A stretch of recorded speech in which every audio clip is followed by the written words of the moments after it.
So my boyfriend has been super pumped about Ghost of Tsushima, which came in the mail yesterday while he was at work.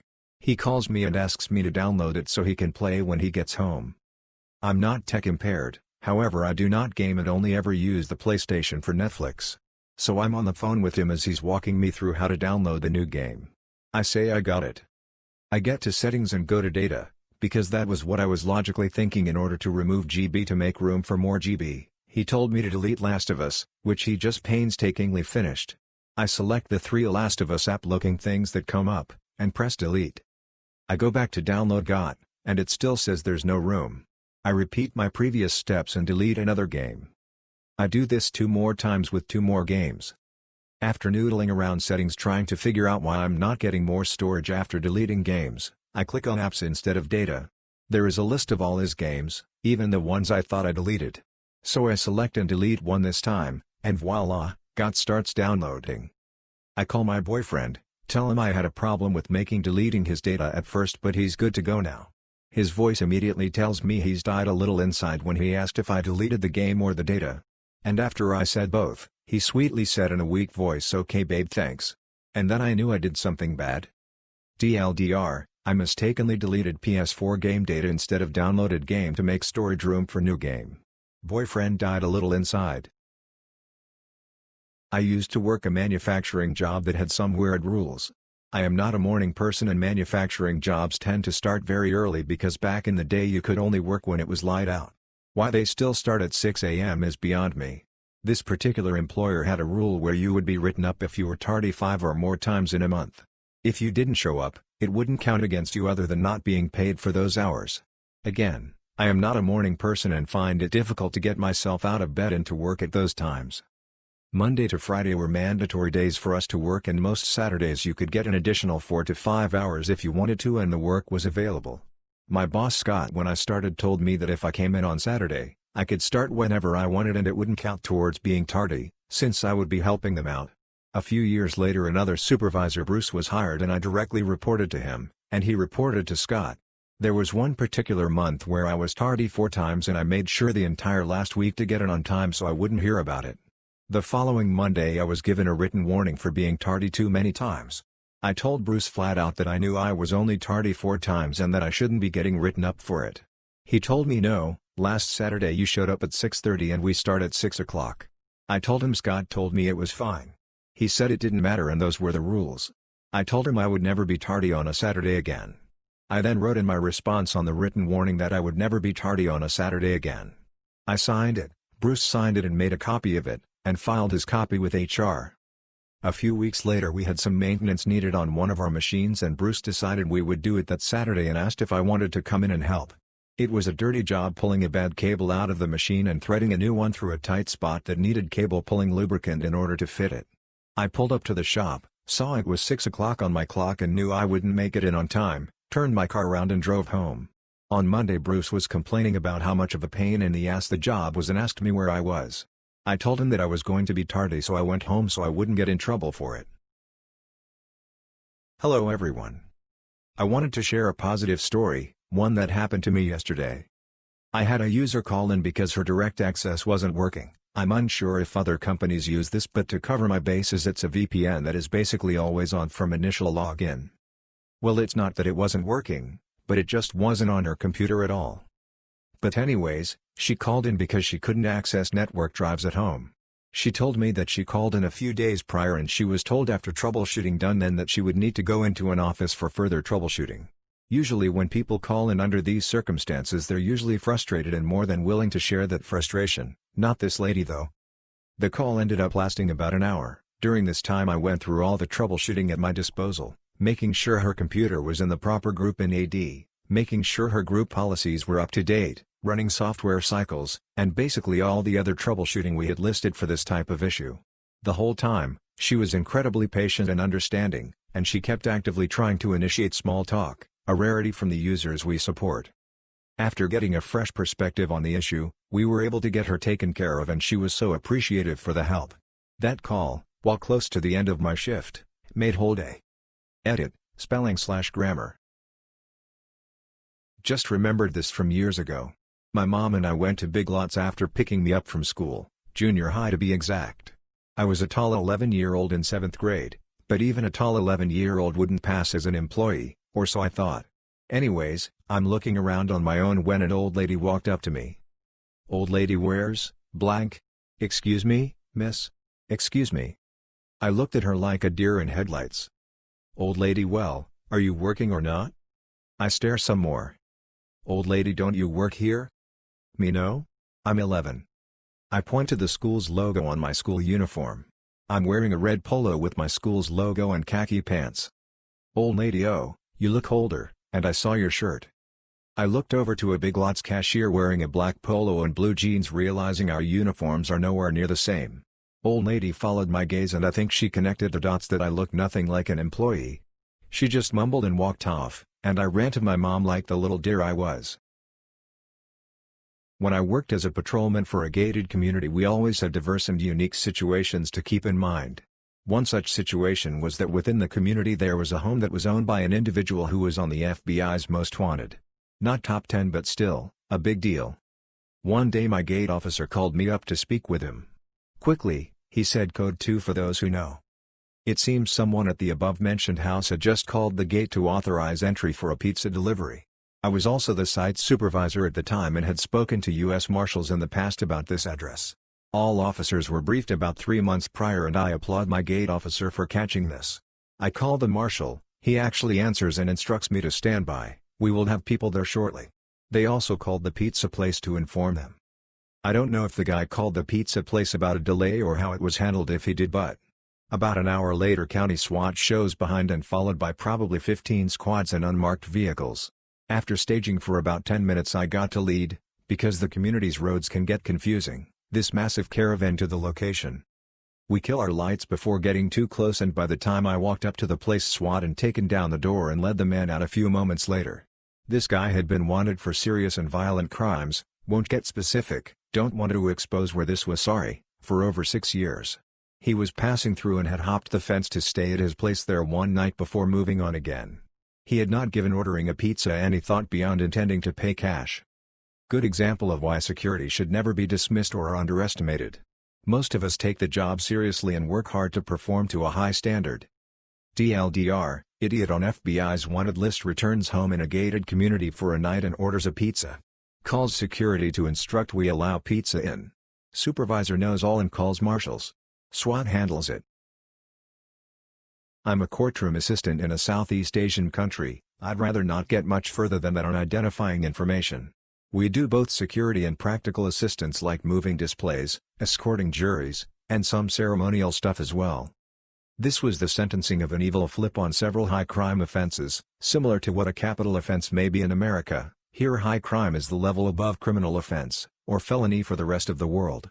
He stalked, kidnapped, raped, and murdered a locally famous and growing pop artist who was pregnant. He was charged with stalking, high crime kidnapping, high crime rape, high crime murder, high crime fetal homicide, and a bunch of other stuff. Evil Flip, as he will be referred to from here on out, was on suicide precautions as he made threats against his own life in prison, so he was in spiffy paper clothes. We were well into victim impact statements. The victim had a large family and there were something like 35 individuals addressing the court.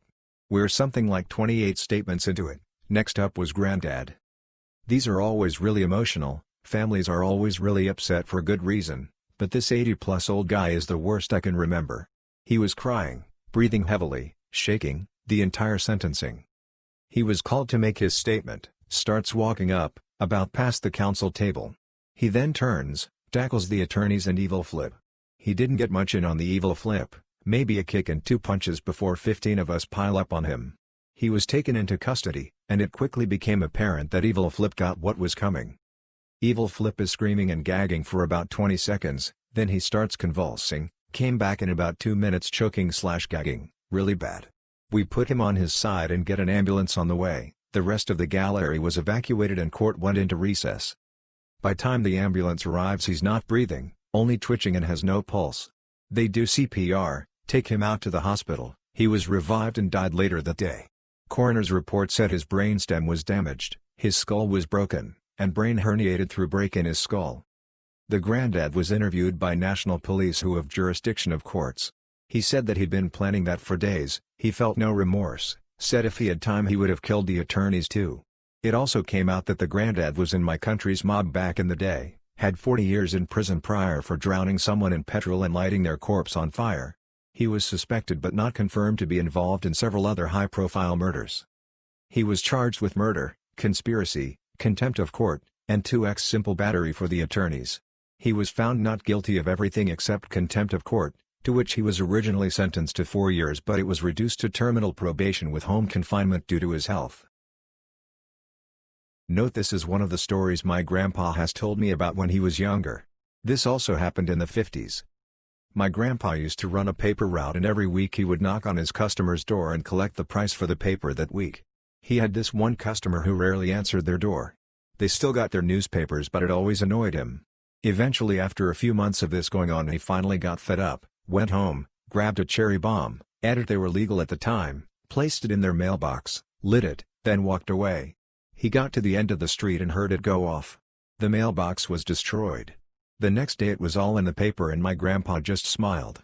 They always paid him from then on. He never got caught because of the lack of witnesses. I have a few more stories if anyone wants them. Hello everyone. If you were ever nervous for an interview, I hope my story helps you to calm your nerves or just gives you a laugh. I, 22F, had my first interview since COVID and I was really excited as I was running out of that Trump money. I dressed super professional in a brand new white button-up and some sleek black pants and a pair of 3-inch high heels. I was looking good.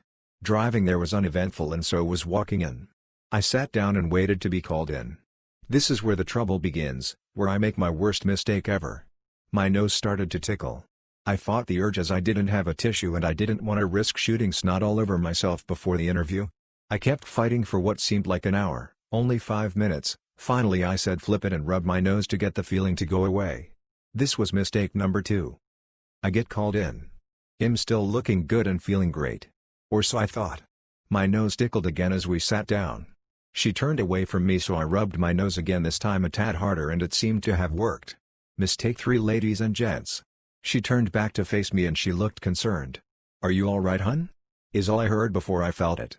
The trickle of blood. I panicked and held my nose closed with my hands but I was too late. It was flowing like a river. She didn't have tissues. I didn't have tissues. I had regrets. It was all over my hands and my white shirt. I excused myself and practically ran out of her office. My final mistake. My heel broke as I was rushing to find a bathroom. I went down like a fat kid on a seesaw. A really fat kid. I face planted on the hard, unforgiving, tile floor. My blood smearing all over it. My nose still gushing. It looked like I murdered someone. My interviewer found me and looked horrified. I asked if we could reschedule while I held my shirt up from the bottom as a makeshift tissue. I didn't wait for answer. I left covered in blood and reeking of regret and embarrassment and a bit of BO. I never got a call back. DL, doctor, got a monster nosebleed at a job interview and looked I murder someone after I was done bleeding. Never got a call back and never made that money. I ordered pizza delivery tonight. I used an app and it asked me to tip an app when I placed the order. I declined but I did ask for text alerts with status updates. I never got text alerts and the guy showed up just a little after estimated time. So he's ringing at my front gate. So I had to run out to let him in. I took my credit card with me. I have a super long driveway with a gate at the end. When I got there I realized I didn't have my wallet so I just asked him to hand me a pen to sign figuring I could add the tip there. He said he forgot his pen in his car. He said it like he didn't want to go get it. His car was about 1/3 as far as my wallet. But he was like don't worry. You can change stuff in app. So I thought nothing of it. I went back to add a tip like 2 hours later and there is no option. Just to order again. What would you guys do? When I was a driver I made sure I had options to be tipped. Change for a 20. I had 2 pens on me. Etc. Not my story, but my grandfather worked in the sheet metal trade, so second-hand account. He was in charge of several qualified men for the small build. This contract was bidded for the HVAC install, nothing else as far as Gramps was concerned. He can be extremely stubborn when it comes to that. The story takes place during the winter where it snowed like a son of idiot. With all the supplies unloaded at the job site, work was about ready to begin. This is where contractor comes into the picture. This high and mighty man thought he had say over the whole yard. Contractor, There's enough snow shovels for you and your men. Gramps, my team's not a bunch of maintenance men. We're here to do one thing and one thing only. Contractor, well, my entire team shovels snow. If you're not gonna be a part of the team, then you can get off the job site. Gramps, okay. With that, Gramps calls back to his shop and has them bring out the largest truck they have. With that, him and his team loaded up everything on the site. All the while, Contractor is losing his chute. Later, they all had a meeting in which Gramps asks the question to the boss, what was our bid for? Were we to set sheet metal and HVAC, or were we supposed to shovel snow? And was promptly answered with affirmation to the former. They didn't get in trouble and didn't get booted off the contract, but this act of malicious compliance definitely made it a struggle and fights between Contractor and Gramps throughout the remainder of the build. I'm a screenwriter currently working on a project that opens in the kitchen of a Michelin star restaurant. I'm looking for a current and authentic culinary debate taking place in the world of fine dining to help drive my first 10 pages.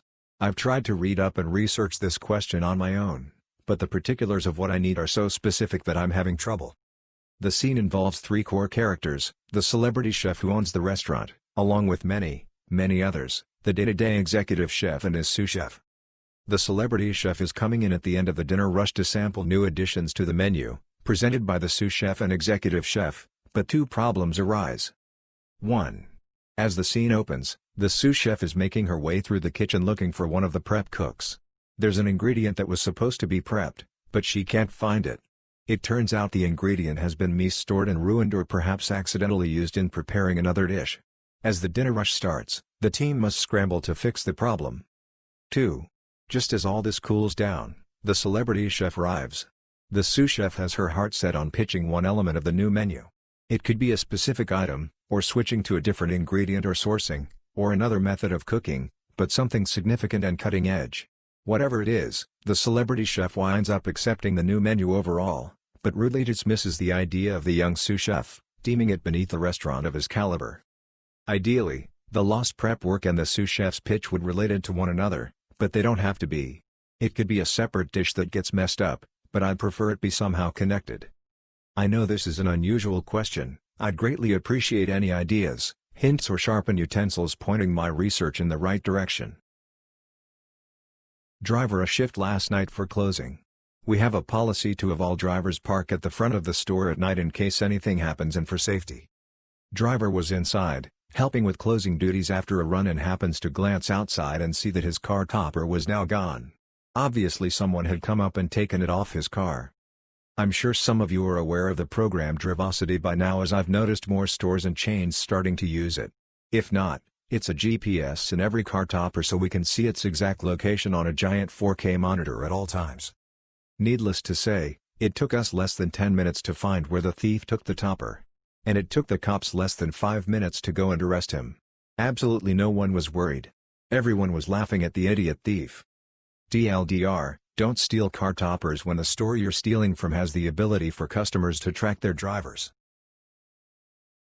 When I was young, my friends and I would always play outside at a park near my house.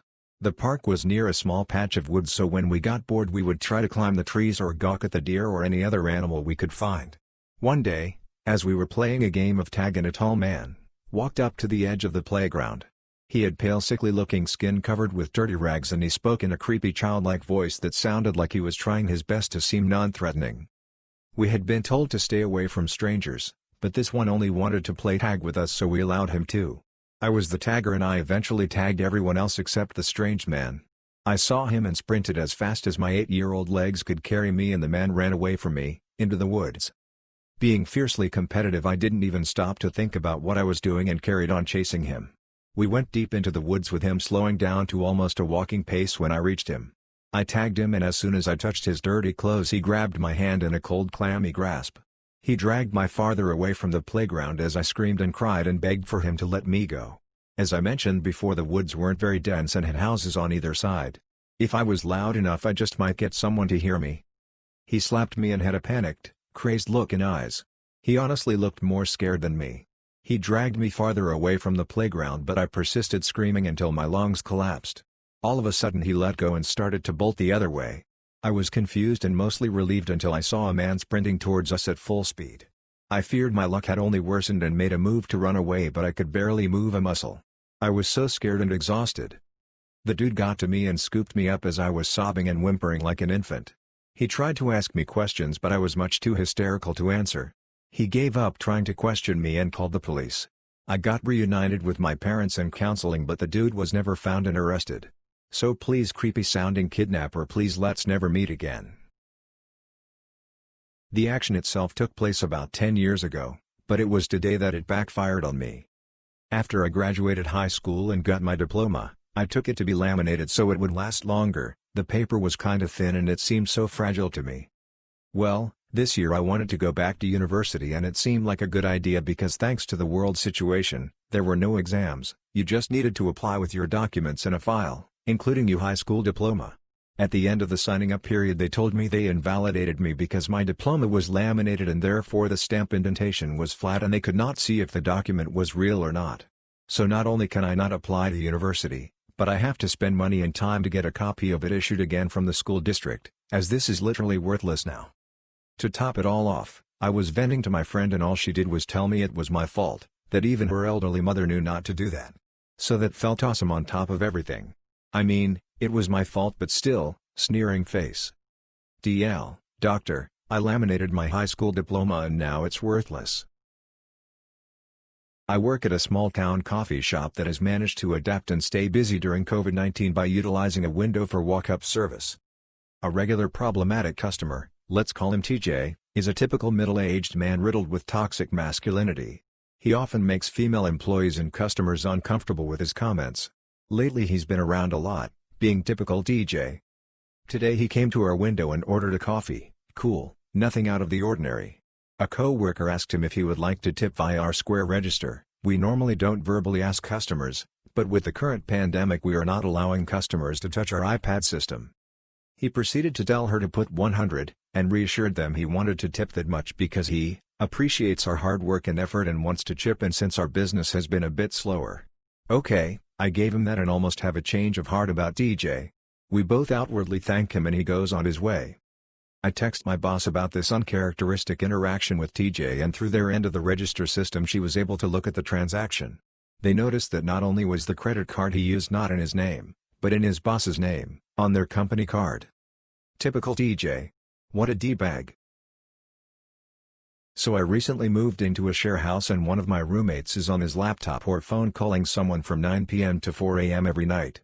I have never seen him outside of his room during the day. I assume because he sleeps all day.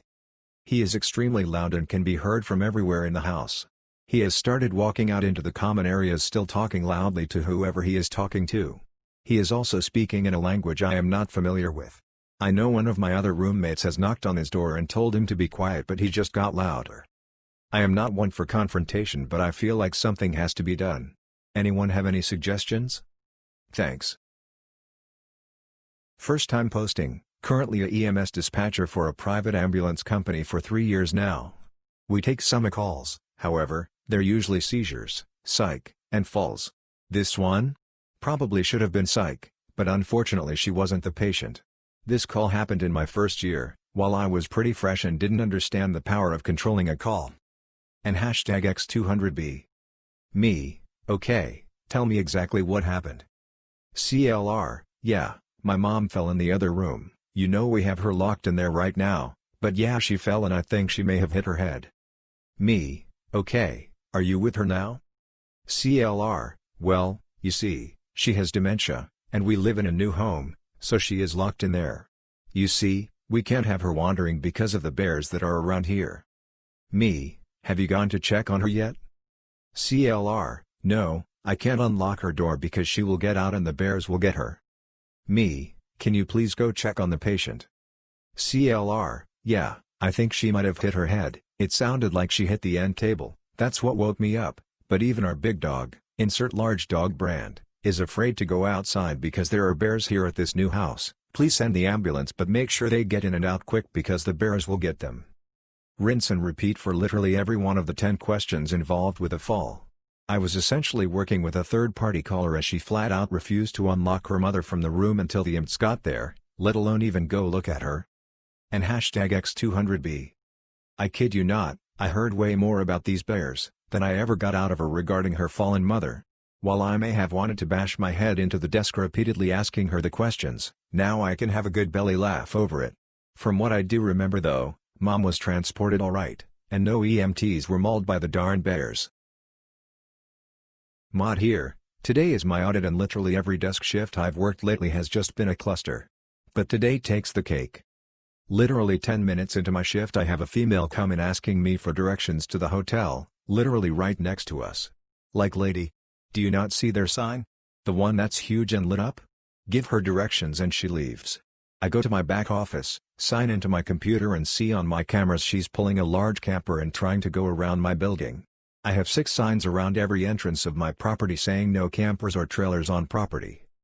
There's a sharp turn near my west building. As soon as I stand up, I hear it.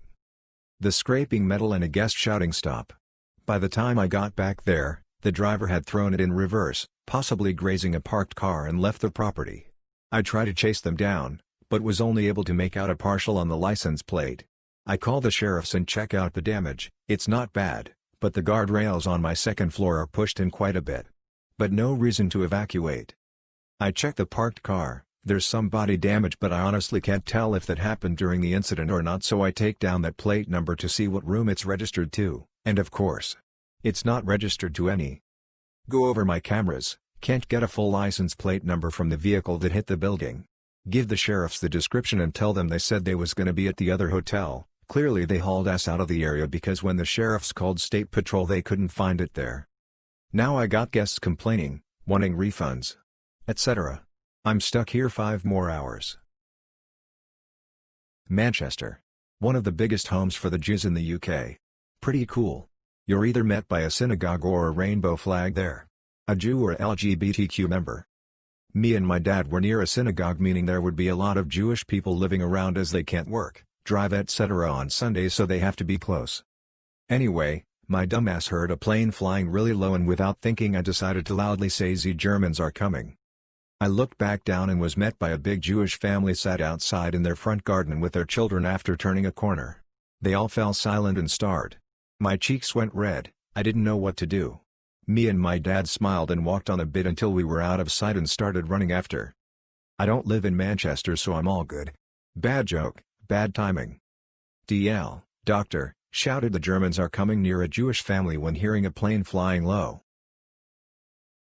Call it a gut feeling if you will. But what are some theories you have in regards to unsolved murders or missing persons cases that you can't really support with evidence?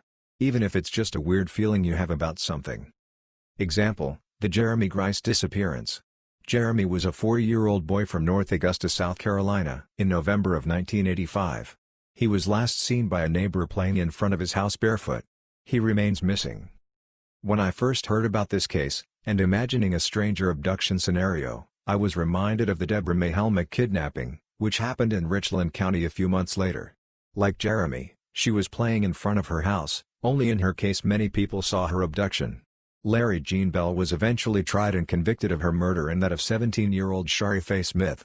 He is also a suspect in the disappearances of 2 other women. He was executed in 1996. Even though Larry mainly targeted women and girls, I can easily see him abducting a prepubescent boy. Especially considering his disappearance seems very similar to Deborah May Helmick's. But I admit, it's a long shot. I'm not even sure how far away North Augusta is from Richland County. I'm mostly making a connection because the time period checks out and the location might check out. So what are some factually unsupported theories that you have? This actually happened today, and I can't stop thinking about it. For some backstory, I have been dog sitting for my neighbors for about 4 years. Whenever they go out of town, I let the dogs out and walk them or whatever. They also go on little day trips often with their boat. The dogs love me and I love them like my own. Last month, my neighbor, let's call her N, got the news her husband had died from an unexpected stroke. They weren't exactly elderly, they are in their late 50s with high school kids. Today was the funeral and they asked me to dog sit. So I did. Their house was full of flowers and everything. I noticed them getting home, so I decided to go see how their sailing went. This is where the FU happened. I assumed that N went sailing. I went over there, and we exchanged pleasantries, and then I asked her if she had fun. N gave me this blank look, and then said flatly, I was at husband's funeral. I think my brain short-circuited for a second. I sort of mumbled something and I left as soon as I could after. Now, sitting in my house, I feel terrible. I feel like I should send a card or something. DL, Doctor, I was dog sitting. When the owner got home I asked her if she had fun sailing. She wasn't sailing, she was at her husband's funeral.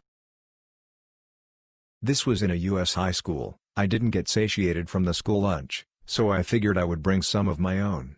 I brought a cheap sandwich, white turkey and cheese to help me in this dilemma. I ate my lunch, chilled with friends, and ended up forgetting about my sandwich, then rushed to my next class.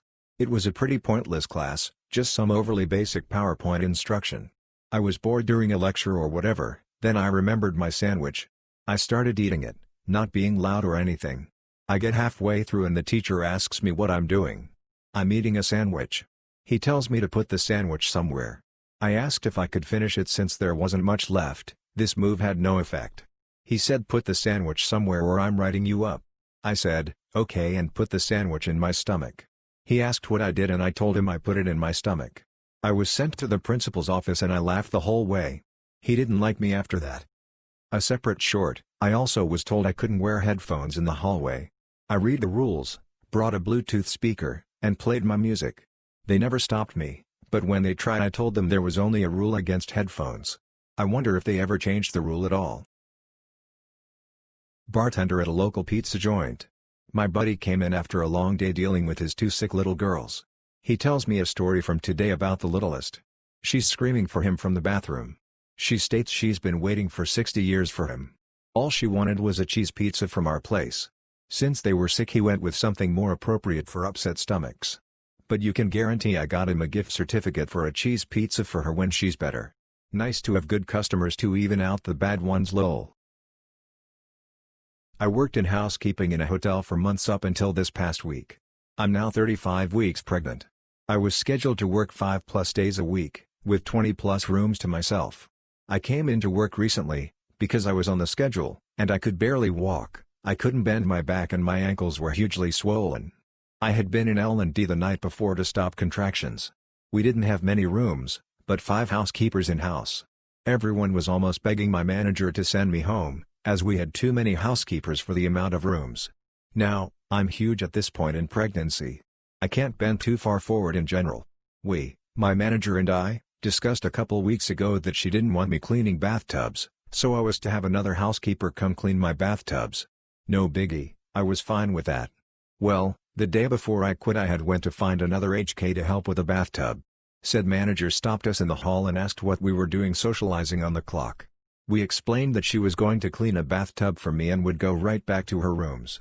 She yelled at me and said that if I can't do my job, I need to quit so that she can hire someone who's willing to work. I explained that it wasn't that I wasn't willing to work, rather that's one small task that I myself struggle with accomplishing. She didn't care. She continued yelling at me. Now, I've always hated being yelled at, so I spent the rest of my shift crying while cleaning my rooms. I got home from work, still crying. My boyfriend became extremely upset as I told him what had happened. We decided that it's in the best interest of our child that I just be done, as it's a lot of emotional trouble as well as physical. So I gave my manager her wish, and I went in and handed in my scrubs and quit. She seemed sympathetic, said she understood, was sad to see me go, and for me to come talk to her after I was released from maternity leave. Fast forward to today, another HK at said hotel was talking to this manager, while recording the conversation to send to me. She asked if I would be back after baby. The manager told her that I was lazy and a crybaby so she would never consider hiring me back. I'm glad I quit. I feel like I dodged a bullet. I'm not sure that I'll ever be able to convince myself to work in housekeeping again. I was 18 in high school and a little over a year into my relationship. My house is usually empty on weekdays by the time we get out of school and both my parents usually come home around 3:30. My girlfriend and I are used to doing it before they get home, but one day something was off. We're both each other's firsts and was trying new things fairly often. While doing the thing she asked me to slap her ass multiple times and decided to moan louder than she's usually does. Once we finish I go to the bathroom naked to get some tissues to clean up and notice my parents' bedroom light on. It's not too far from my room, which was closed. I get the tissues thinking they left the light on and go help my girlfriend clean up. I haven't mentioned anything to my GF yet. I wanted to check the garage but was scared to see if my mom's car was in it. And it was. I immediately freak out and tell her and she freaks out and just leaves. She left through the garage and drove home not saying a thing. It seemed like my mom was still in her room even after she left. My dad gets home at around 3:30 and my mom opens my door and says, "Hey! We just got home, how's everything?" I was so embarrassed. She didn't even have the hair to talk about it. I stayed in my room the entire night but also faking my normal everyday mood to pretend like I can hide it. It hurts a little more that I'm an only child and a huge mama's boy. Edit, grammar. TLDR, I was slapping my moaning GF's ass while my mom was unknowingly home. We both played it off like nothing happened and was the most embarrassing moment of my life. At my last job, and now in my current job, I would have these mandatory performance reviews that include my performance goals for the upcoming year.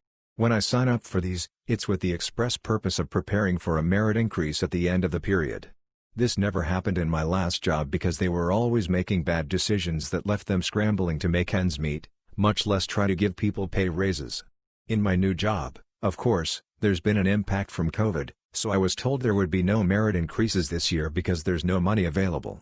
Okay, I get it, and it's fine because I wasn't eligible this time around anyway, but for next year, they're already saying no raises at the end of this year, but they still want us to do the performance reviews and goal setting. Of course you want your workforce to continue to improve and to meet the demands of the job, but I'm doing that. I just get a kind of minor issue with putting in the effort to do the performance review, but with no payoff from me in it. I don't know, maybe I'm the only one who feels this way. In my last job, it was completely pointless because no one even cared, not the employees, the bosses, or the managers. It was just a box you had to check, but here, it's like you're supposed to be all chipper about it like it's going to mean something. I am 14. I am a certified referee in my state. I know the rules as I've played by them my whole life along with taking the officiating classes. At our park district, no headers for ages below 11. But in U12, it is up to the referee's discretion. So if it's a small tap it's okay. That is exactly what happens. So the coach behind me screams at the top of his lungs there are no headers in U12 5 to 16 times. I ignore him. Though I could eject him. It was last game of the season and I didn't care. After a bit of yelling, he says fine, go duck yourself then which I turn and tell at him for saying in front of you 11 kids. I wish I sent him away or ended the match. Sadly I didn't do much and my partner is a longtime referee, officiated my matches as I grew up, and he is deaf. So he has no idea what happened. The person who runs Park District in my area has been informed and is taking action. My roommate, of who I have shared a lot about, has lied 4 times about her move-out date. So, when I emailed my landlord to let him know my move-out date and mentioned my roommate was still living in the home, not paying, I didn't know this, he was, to my surprise, surprised about this. Now, she is panicking and mad, at me /. My landlord, however, doesn't trust either of us now. How should I handle this situation? Edit, apparently she told him that she gave her key to me and that I would be giving them both to him. He is extremely intimidated by her and the entire year I've lived here I've only seen him 3 times. I have spoken to him and explained what I know, needless to say she is in huge trouble, but not me, thank God. I have a tendency to try to make every situation better, but he dropped the ball here as well. I was on a road trip a couple years ago and we stopped at a gas station for gas and bathroom breaks. It was kinda bad timing because there were a couple of tour buses full of Asian tourists, don't know what country so I won't speculate, but there were no stops for several miles. We had my disabled father-in-law with us and he had to stop right away. This place was a popular stop for buses, both tour and Greyhound, but there weren't a lot of options for shopping or eating so things got pretty insane when they stopped. I went in to use the restroom with a couple of my kids, and of course there was a huge line because of the buses. I was waiting in line, and was right at the door. I'd been there for a couple minutes and people had come out, so I started gently, so as not to hit anyone, opening the door to see if there was room for us to get in yet. Next thing I know, the employee who was inside emptying the trash started screaming at me about how there was a line and I had to wait. I was a bit shocked by her reaction and apologized. I said I was just trying to check the status of the line. She kinda glared at me. Later, as I was leaving the restroom, she came and apologized to me about yelling, but then went on a racist rant about all the Asians being there, and how they were idiots and didn't speak English, before storming off. That really made me mad. I don't usually like to speak to the manager, but in this case I figured it was justified. I made it clear that it wasn't so much the initial yelling that was the problem, but the racist ranting apology. I pointed out that it's likely many of the people there understood more than she knew, and she just insulted them in public, and that sort of behavior is not okay. The manager said he'd deal with it. I just couldn't believe the lady's attitude. I'm sure she was stressed from the huge influx of people, who wouldn't be, but that's no excuse for that ranting. And as I said, buses stopped there all the time, so you'd think she'd get used to it.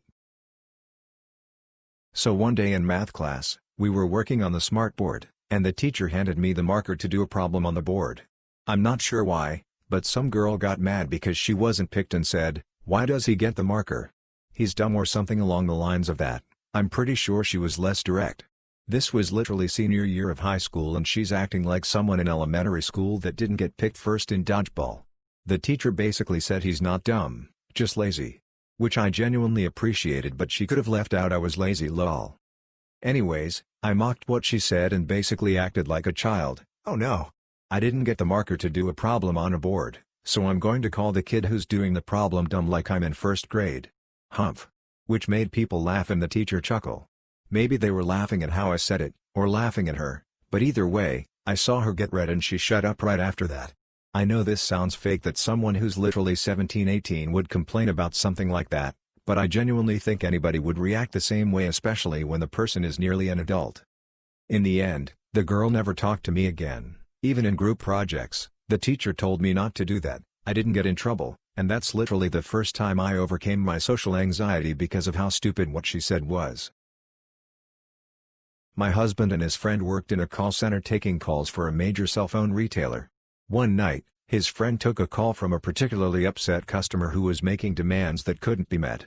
I don't remember the details of what he wanted, but I'll never forget what he said when he didn't get it. "I hope your kid gets cancer." And hangs up. Now, my friend doesn't have kids or plans to have kids, so he and my husband thought it was hilarious and laughed about it for weeks. It was the go-to insult between for a long time after. A little while ago, I was heading out to my van through the garage, and I almost tripped over a box that was unexpectedly in the middle of my path. I turn on the light to find an open box of frozen hamburger patties on the ground. Incredibly confused, I look over at the garage fridge to see the bottom freezer is wide open with a box of popsicles melting beside it. As I yell to my wife to tell her that something's wrong, I look out of the open garage door to the driveway to see a full-grown black bear just going to town on some frozen salmon patties. I suppose he didn't want an audience while he ate, because he dashed off into the thicket of trees behind my driveway just a few moments later. When I was sure he was gone, I went out to find an empty Pizza Bites bag, more melting popsicles, and the wrapper from a frozen chicken cordon bleu dish. Someone had a nice meal. So, I guess I'll be installing garage door sensors and cameras to warn me when I leave it open too long, and when unexpected motion is detected. TLDR, a darn black bear ransacked my freezer because I left the garage open at dusk. Not me, but witnessed my bar manager go through this. Customer: "Excuse me, I've been waiting ages and you served everyone except me." Bar manager: "I'm sorry love, what do you want?" C: "I'm not your love." Stares. BM: "I'm sorry, can I get you anything?" C: "I think it's awful how you ignore customers who have been waiting for so long." BM: "I didn't realize you had been waiting so long, what can I get you?" C: "Well, I think this is awful, 5 people must have come after me and been served." BM: "I apologize again, I'll get you your drinks now, what would you like?" C: "For free?" BM: "Sorry, I can't do them for free." C: "Why not? I've had to wait for so long, it's the least you can do." BM: "I don't think it works like that, do you want any drinks or not?" C: "Of course I do, why do you think I was waiting at the bar? But I don't think I should have to pay." BM: "You can either buy a drink or stand away from the bar, I'm afraid, that's all we can offer." C: "Fine. But I don't want you to serve me." BM: "Why not?"